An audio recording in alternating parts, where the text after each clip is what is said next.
Naam nen.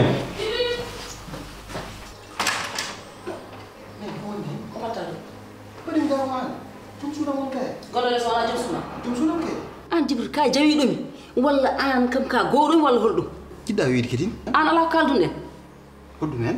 en kaldani haydara minima han duttoɗa aɗa waɗa ɗegen an aɗa rewi tan e ngal laaca on e artima en manitima tan aɗa rewi muɗum Toon cawo wonen haydar ni. mi toñanimo kaali ko gonga ɗum ɗo fof kam Ko jidda haade joni an. mbe hayyani oɗo hen way machallah ne wayno jaam worɓe fof ne ndewe muɗum min mboɗo suudu ɗum mboɗo addi ɗum ha ɗoyno mboɗo addanma e nder galle he mboɗo tottuma walla so tawi kata sellani kalna kam Nen mbiɗa wi kes haydar heɓanimi. Kon gonka famani. Hakkille deeƴ. Hakkilam deeƴani. hakkille ma wawa deeƴde saabu o kiitaɗo koko ardinma koko ñamminma tan ha mandirɗa billahi aɗan tooñ nen. Aɗan tooñ ñam fof an tooñata noon. Accu mbatta ko kidin neni. mi toñani kalmi koko wone makko ɗum ɗo fof ko kanko Joni ya.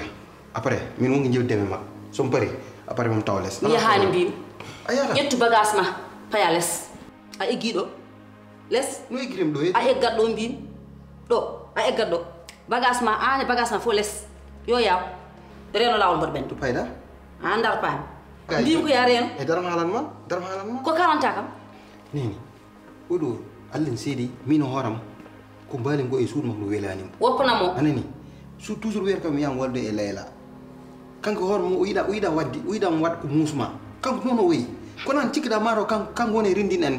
ƴettu bagage ma mbimi telloɗa less a eggi ndu ren hokkam lawol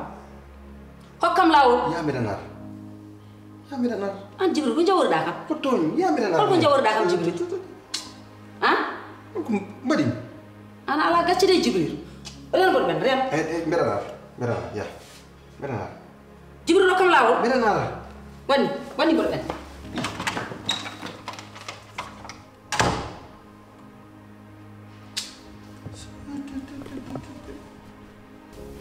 an holno oɗo jogorto debbo muɗum tan aɗa haali ɗum waldoyde e debbo muɗum hoto pawɗa ɗum an oɗo guila resi guel ɗo cukalel tan ronka tan yetta ɗum so ari tan e nduɗo suudu ñoƴƴa ɗum hoto pawɗa ɗum an pusowo an taƴo enɗam nene hani a majjirama de wona noon ɗum yehiri de wallahi Jibril mi tehirani ɗum ɗo nene somi haali tan mbaɗa ni tellina guite ma de kolla kam air innocente ma o tawno ko an ɓuuri wonde ɗo fumiste ayi min ɓiyamo a wawa serrude me muɗum o a wawa serrude me makko ay o mo gaddumi ɗo henni so tawi ko ɗum taƴata ɓerde ma nde a mayat mami addu goɗɗo kadi mi fawa ɗo tawde ala nafoore e galle he kay an ko nafara ɗo holko nafara ɗo haydara nafara e galle he nene wallahi hani tooña adduna wona ni de mbimi toñanimo kalmi ko gonga te min nde gandumi aduna nde an a jibinaka min kalanta aduna min nde gandumi aduna nde ka jibinaɗo mbimi Jibril hande eggi nduɗo suudu hande fayi less ko joginoɗo ko fof hande o nawat o pari ɗo hen ko less tan o hoɗoyta an dal kolorɗa hoore ma ko sernaɓe an yumma ganduɗon tan ko sernaɓe ko ɗum wanma hoolade hoore ma tan an aɗa waɗa tan ko welma e galle he lay tan tewta hen nahnu nenam mbimi an yumma fof mbaɗa nannon ɗo mi anda mbimi te an hunde fof mi waɗi pour jalta galle o mi ronki mi haali mi duki hunde fof mi waɗi pour jalta galle o aɗa jooɗi tan kono min certaten tan ko ma jalta ɗo a yaltat ɗo a luɓatam tan ɗo a rendinta ko joguinoɗa ko fof jaaha te haydara ni haala ɗo saabu haydara addani ɗo galle o a luɓatam ɗum tan par ce que ala ɗo nafoore nena trop c'est trop nak hani kam tooña mbimi trop c'est trop haydara galla mo mbimi ka fusata ɗum mboɗo wuuri an taƴowo Jibril noon eggi nduɗo suudu o eggi ɗo ko less o hoɗoyta an taƴowo enɗam ya kam nene aɗa tellinanam ɗe guite aɗa wayno seytanagal ma ha ɗum ɗimmin han ƴeewa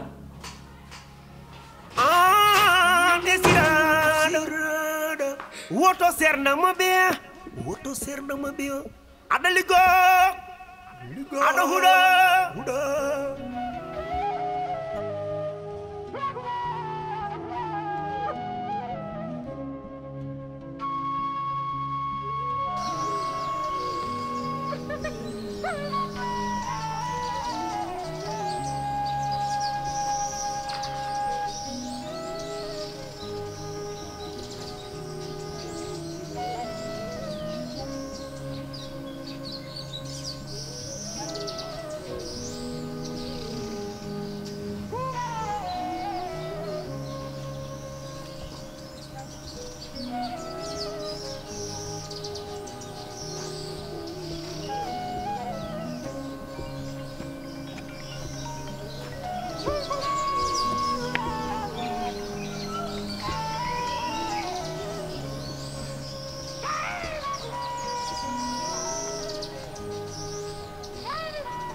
Allô, Amir. Djibril. Oui, Amir. Ça va? Ça va, Arseli? Hello. Mawɗum alhamdulillah. Boy handi mi yanima? Oui, ayi de handi dal mi arani quoi, mi dawani handi quoi. Hande kay mi yani kay mo mi di ha di fo arani mi fo yemnutem. Bon, handi horam de manki deju quoi, mi horde dejan handi. Vraiment problème majin ke horde sed quoi, mbi yom jom fofto. Ayan déjà mi wonan galini bon comme jottu pour yahna sed quoi. Beden ademe rek mi jewta mom ar. Kon handi kam handi mi arani quoi. Bo yan tago problème aji ke ton déjà tan yahan hedde nokko tan wadi comme ça problème aji ke kay arande to yimbe ma kaldon badon waktan kon wona ni ka ko mo boy accum baɗani war ko bayda ko cuglil Non boy, wallahi mi andi so mari ton aussi mi hadet ligga tan. Wonde ton en haal problème aji aussi taw liggey en jodi aussi dum bisiki. Haldunde yewtani taw quoi, dum wadim arde. ustan stress maɗa min kay soko jewtidi ɗon ko somo neɗɗo ma sen jewti kay ustan stress ɗo jon a ɓeydo hoore ma stress a waɗa isolé hoore ma ko mawɗo boy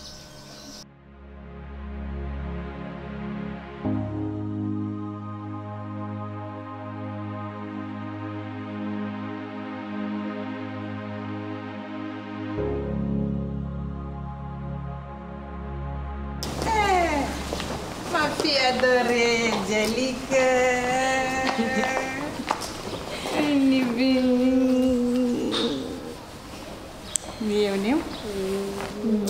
Ça va? Awiani kam Sara. Ay, mi yewnuma rek mbi mi hande kam mi loggal wuttam tan mi ara. Hande ma waɗi surprise mo. Machallah. Ni mbaɗa? Ah, c'est toute belle. Machallah. Bismillah. Ça va? Ah, naka yi ma. Ay. Tchou. Ça va bien? Ça va? Battu campé?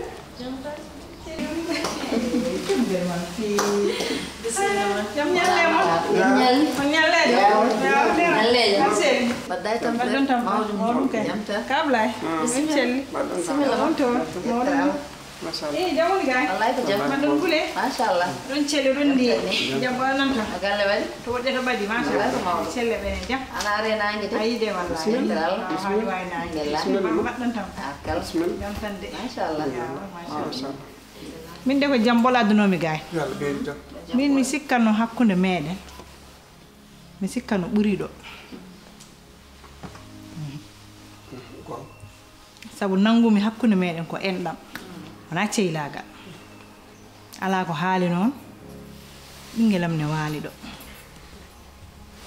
Mi sikkanno so Jibril ne adda debbo goɗɗo. Mbiɗa foti tinde. Kono wona an, wona Ramata. Hay téléphone hay goto noddani kam teddinira mine wonde jombajo no hurto e oɗo galle. Ko andude ko noon ko min jeeyi ko addanimi ɓornade paɗam arde ha ɗo. Wonno haala pulaar mbi ko yitere yahata ɗo welaka kono koynga kala to heɓɓene yiɗi ɗo. Ma goppa hakkilnal ngal gantu ɗum ɗo de wallahi hay goto haalnaka kono kam no sifirino fof an kam ko ɗo jeeɗa sabu ƴiƴam ma nini dowɗo ƴiƴam ma woni ɗo minen komin wattima min battima e koye amen cikkanno kono ɗum ɗo wonno ko diwti hay hakkillaji yimɓe ko kurum kappere huude keñe mbiya oto waɗa haydara e naggam ni tan kono kam wona kam an joganaɗe min ko foti no gabbel leydi de banggue mettere aussi minen kadi ala ko min joganima haydara so wona moƴƴere kono ni tan bandiraɓe oɗo koreji mum hay goto arani min ko reedi am hay goto arani Allah man seedi ko noon tan wayi joni kay ko ma goppa hakkille ngal gantu Bala deda Ablaye wini tan wallahi koko heñora tan waɗa kirib kappet hay wortinani wallahi hay nokku yaltani amin ñaagui yafuya no feewi noon kono wallahi ka poɗɗo haalnede saabu koye amen jeeyaɗa machallah ko noon tigui wallahi caɗele ngala wallahi ko noon tan sa haɗani goto Leyla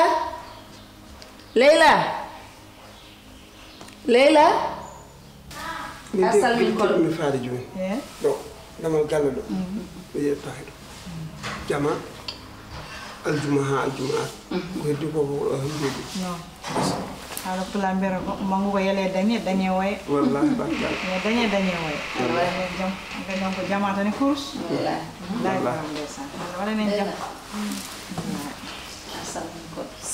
nayi ko salam bedda selli mbaɗɗa e tampa machallah mawɗo ɗimum jalika ayi jombaji amen nayi bisimilla makko e galle he haali gon kono mama aɗan tan min no mbirumami ni tan bon gilnati men dewgal ngal dal ha joni dal min ronki tan fewde quoi mi fewani mi fewraka sayiɗinande gon sehlam bon mbeɗa andi hooram dal mbeɗa andi hooram te mi yiɗa wonde haalde tout le temps par ce que jambat kewɗo kadi ala ko nafat dal heddi ko guura ɗum tan an e hoorema saaha mbasa tampitinde ɓe aussi ɓa ɓurat ɗum tan ɗum haɗde ma en jewtir wawa gasɗo e téléphone ɗo mais comme walla jeeɓi inchallah so ha janggo ma en jiidiri woto lor hoore ma quoi ɗum walla lorna hoore ma wonda ko lornude hoore ma moƴƴani quoi waɗa wawa isolé hoore ma comme kolko mawɗo wona cuuɗi ay ala caɗele inchallah après men kaldu hen quoi ala probléme inchallah ha jiidiran tan inchallah inchallah merci beaucoup a jarama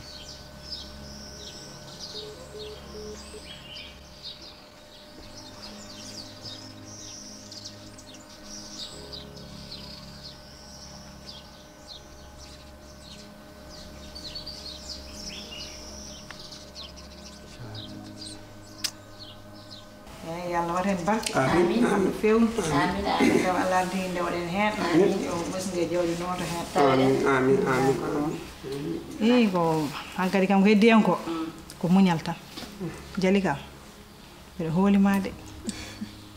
hoolima de Leyla hankkadi ne kam ko muñal weeli tan koto neɗɗo wonani ayita wonani ko ɗon tan weeli aduna kadi welani ina muusi sa nayi neɗɗo wiya yo muñ koko muusi ay nawli wona haydara hay sa famɗini ɗum wono ñuñu tima e mum sa mawni ni wono ñuñu mangu tima e dow maɗa won tan ma ganumo kono won nawli wona haydara an woni mawniraɗo o woni miñiraɗo son goni gotum oɗon pijjo oɗon jala oɗon jewta galle mon way kono jumri ummiɗo foof arat te joom galle mon so dawi ma ɓendum deeƴ ɓene kadi kala ɗo mbawi yaade ma haqqillaji men de on haaju de on haaju de min jiɗi ɗum min jiɗi tutade e maɓɓe ɗum min jiɗi tutade e ɓerɗe maɓɓe ɗum min jiɗi kadi tutade e galle o wonno jam maɓɓe ko jam amen e galle o ɗo min ganda duku minen min ganda haala kala ko ari ene heeƴe e amen e joni kam minen ara mi yettoyo wuuro a ñalla ha min goppumi toon tan ko kaw alay sagu ma woda ko waɗana tan sono mi yewete tan ni mi yatno tan yettaɗo hande mon kono noon kalimon alkablay mi halfinimon jalika am ko moƴƴude ko deeƴo ko nananɗo min kadi ne so waɗani ɗum mi anda wadde tawta ko wona to ummiɗo o jeeya wallahi yalla waɗan en jam amin ha saaha goɗɗo tan a ñalla wallahi baba galle woni ga aɗa andi kam gomira ala to yalla waɗan en jam ha saaha goɗɗo inchallah amin daram beltima machallah jarama salmini galle jari kam ne asiri alhamdulillah ya suudu ma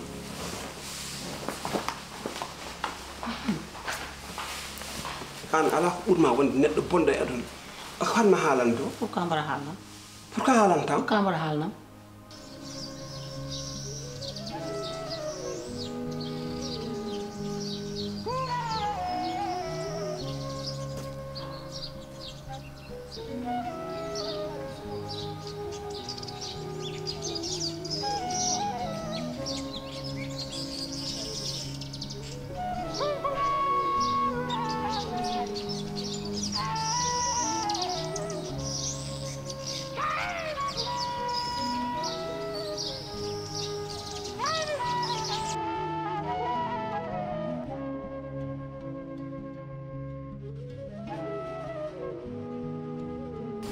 wallahi ne ɗum hen moƴƴi ma alhamdulillah ne moƴƴi kay min de ko jiimi ko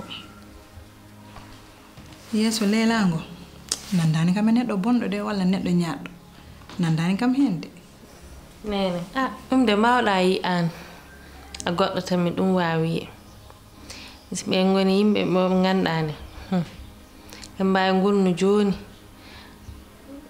yawɓe mbaɗ tege hen ndiyam ɓuɓɗam ɗeyan balɗe mi yehino men laydamo men ɗum wi min jinmi ko mbasa kam jaggirde nawliraɗo jaggira kam comme mo jiidiɗa yumma baba ndax min noon mbaɗmami comme ma jagguiɗo comme miñiraɗo mi ala ko wiyani e si mi teftatako ɗum noon ndax min anni e kam haɗa kam andi min a jaam tan gonmi te ɗum tan jiɗmi deftatako ɗum min yaha seeɗa rek ma en gandu kala fof jikko mum alhamdulillah rabbil alamin ko mbaɗɗaki mbeɗa welti hen sabu mbiɗa andi tawi koto gummiɗa ɗo gummiɗa a jasata bande en ɗo ɗe neheɗa ɗo e kosam muniɗa ɗam a wawa bonde a wawa wadde ko kala kala no mbiɗamo ni noon ko noon tan poɗɗa wiidemo an woni mawɗo tan kanko ardi mbeɗa wasiyoma noon ya tinno muña no feewi boom wona hay seeɗa de no feewi mi wiyani a tinnaki de mi wiyani kadi a muñani kono mbimi ko ya ɓeydu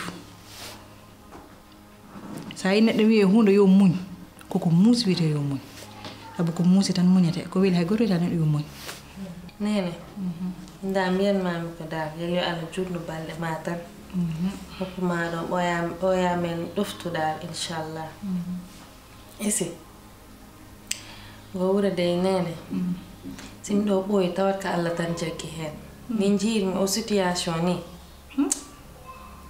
maire o dal haɗa andi jikko mo mi layanima isi ɗe balɗe mum degré mo ɓuuri ɓesdade nda o ƴetti neɗɗo mo o e tigi dowom ɓe jejjiti ko moƴƴi ko mbanmi ko wuro he fof ni hen min woni bonɗo min woni jasɗo min woni omo moƴƴani e simi teftatako ɓe comme ko mbimami ko guinnani tan ndax jibrilam tigi hande simeɗ muño kam tigi te mam ɓuur ɓeydu nene jali kam walla ka cukalel a anda tan hay debbo arani ko noon sa woni arani a resama e galle kala ko mbawɗa wadde moƴƴata kala ko mbawɗa wadde hay goto yiyata ɗum fewata ñande foof tan ɓe jiɗata ko tan ya dañ tan ko moƴƴani e ko fewani ɗum ko debbo arani way noon kono min mbasito mami tan ko ya muñ ɗum ɗo fof ko muñal wawi ɗum sabu min mbiɗa andi aɗa jibina to poɗɗa jibinede aɗa neha to poɗɗa nehede andal woto yejjitam dow awa tan ñande foof komin duwiɓe mbimi ko ya juul waktuji ma anani teddina sadak haɗata mayde noon kono ina dunca wororde Allah ko moƴƴo jehen tan si ɓooyi seeɗa ma yimɓe gandu homo moƴƴi ha mo moƴƴani yeehi ha Jibril sah natti yid jabde walde ndun suudu mum te ha fa so a ƴettu neɗɗo o mbiɗa ko jaɓani de ha joni kam da wi ko ɓernde mo jaɓani hena ɓado kurko debbo o hakkil mu tamit jaɓani ɗum fof mi layi ha maytormi holko aduna on dogen ni saka dartoɗen no wooda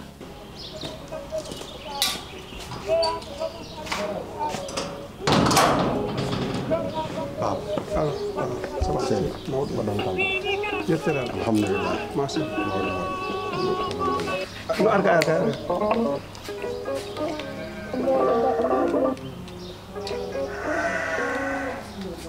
he jod or fontoli jod pap won kidi an mbaɗɗa hono mbawirɗa ɗum mbaɗi o wona joom suudu ma jom suudam kay hono fawi o waalata toon mais baba min wimo wiya pat min holko patat ko ɓoyen ko ari en tampi taw e voyage ummi min mbeɗen ɗo hakkilam deƴan taw ha ya patnam ye muññam seeɗa so tawi a andino ɗum wasano arde hande hakkille ma deeƴi fof nde parɗa fof sa o ari mbatta waalo toon hoto fawi mo waalo ɗo en nder galle he taw ana ɗo en waali ɗo en tawa waaloyan suudu ma koto pawɗa ɗum e te mbiɗa haalam man kadi wona aɗa naat toon haɗɗano mbiɗa ko yaa ko joom suudu ma lelde e muɗum no hannirta ni sabu ɗum jogee ma hakke on hakke minen min mbawa ɗum juulante mais pam salaki de min salaki ha joni ko mbiɗon yon pat komin muñantuma baba denam ko forcément o ari nenama forcément hawo ari muñal gasi taɗo o ari hankkadin ko mbaɗanɗa o ko a wanna ɗo a leloto ha wuula gasi eso nena dow ko ɗo gorko walla debbo eso debbo ko waɗat ɗo ko ari ñalluɗo salminde ono juurade on so baba ay min ay hay kamɓe mo haalnano boom comme garoɓe comme desoɓe kon he haalnano boom comme desoɓe he min gonda ko ɗum de ɗum hakkude ma e an e makko yumma ya gacce dabɓe ɓuuri gacce juuɗe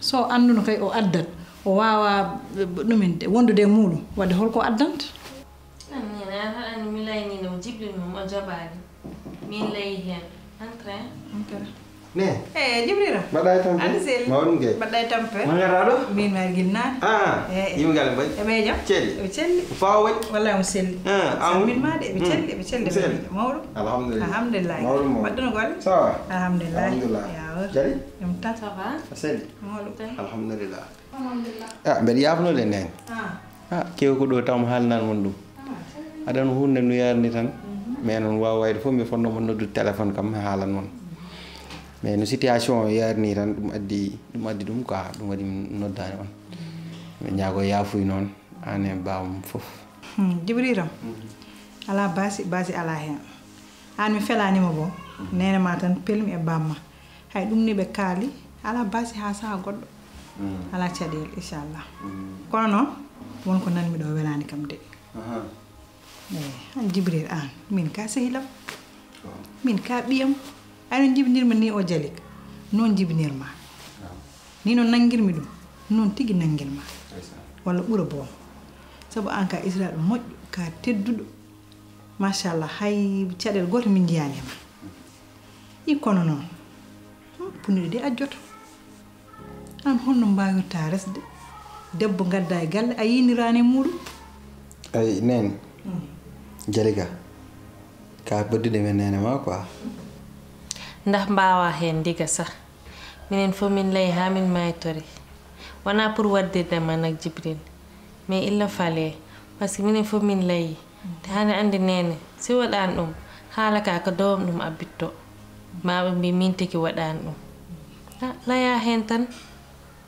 nen comme no mbirumam ni tan aɗa won situation o yaari vraiment min parane pour wadde ɗum joni mais nenam dal forsi kam ha nanni kam hen te hunde waɗande kiɗin bettim trop a faami ɗum waɗi dal ko ar koye joni dal mi fewnitaki pour ɗum taw jiɗi mi dokkemi temps seeɗa tan ha ɗo e tan e yeeso seeɗa après ma waɗa noon jiɗɗon ko onon fof inchallah ɗum ala probléme hay ko jinnaɗo ma yiiɗi ko waɗan ɗum ha timma so wona ko ɓeyduma hay batte ustantama te jibril wori yejjid an ka julɗo ka kellifaɗo ka gorko l'islam ne hokkuma wadde rewɓe nayo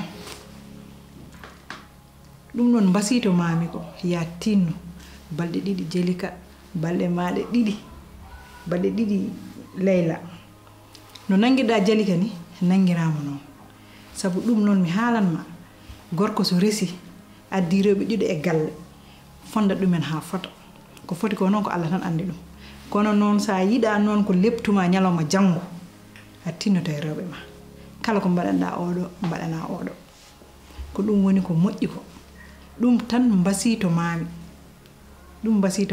ko ɗum jinmi kadi yawat te mbiɗa sikki somi ñaagi mama ma waɗanam ko jinmi ko ɗum ko ɗum gon mais ala ca ko mbiɗa hoɗan mo watten hakkille inchallah salen ngala iddi tindindem keñum vraiment jalika ko jambar on wat ko foti ko wadde gallo fof um toppiti nena um toppiti yayam um toppiti kam min vraiment mino horamɓe duuno ɓe ñaagoma kadi yaaɓe wollume duwaw tan heddi ko Allah addu ɗum e dow jam darmaɗen boisson noon ko jam ɓol darmaɗen boisson a jarama weltima d'accord ayi wonde ko jewto machallah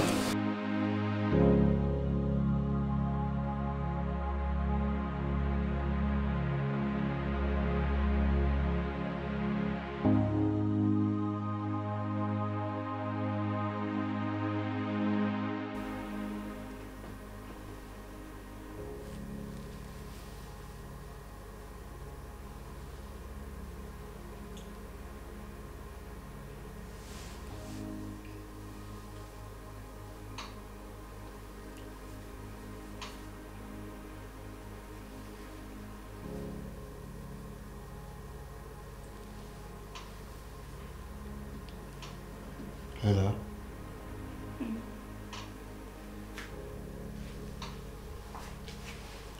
Vraiment mi weltima.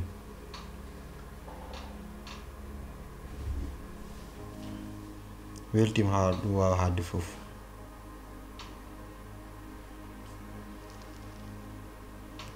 Handa holli kam an won hoɗon. Hande andini kam a fijirani hoore ma.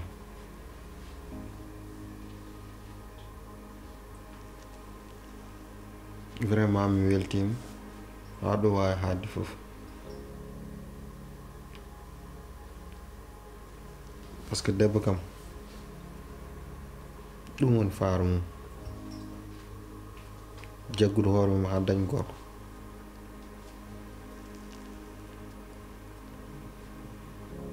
kala ɗum jaggudemami ha goho jaggimam toon hande sappo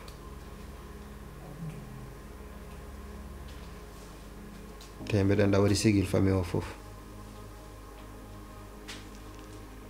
idde haala ndem tan weltima quoi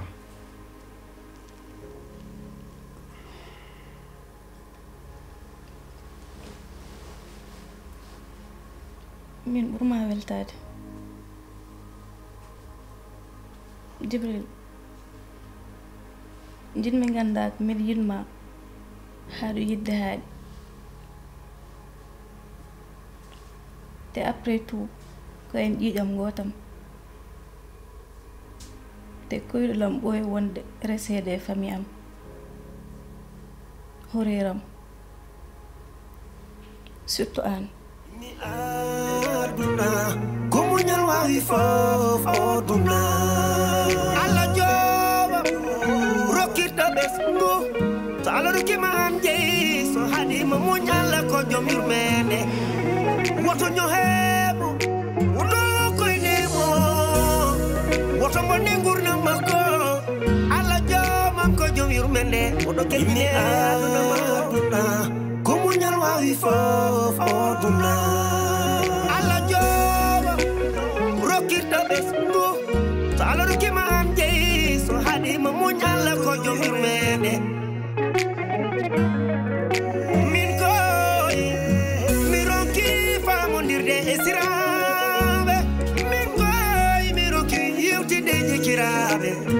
Sabu mo desna